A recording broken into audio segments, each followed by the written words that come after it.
बाणस्तारी अपघात प्रकरणात घटनेचे पुरावे नष्ट करप तशेंच पुलिसांनी दिशाभूल करपाच्या प्रकरणात अमित पालेकार आणि गणेश लामाणी हांचे आड योग्य ती कारवाय करूंक नाशिल्ल्यान उच्च न्यायालयान पुलिशेचे कान ओडिल्ले।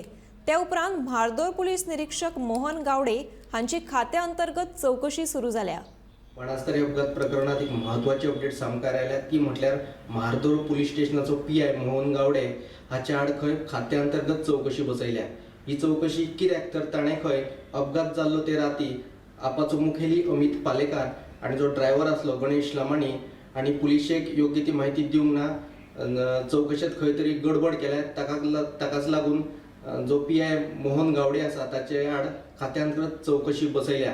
ह्या प्रकरणात उच्च न्यायालयान पुलीस खात्याचेर खर ताशेर ओडिल्ले की चौकशी करतना खंय तरी पुलीस खात्यान आणि जो पीआय आसलो मोहन गावडेन ताणें खंय तरी योग्य ती चौकशी करूंक ना।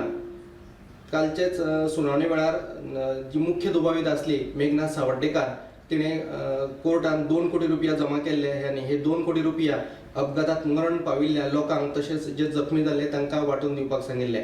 गोमंतक टीव्ही खातीर सुशांत गावस।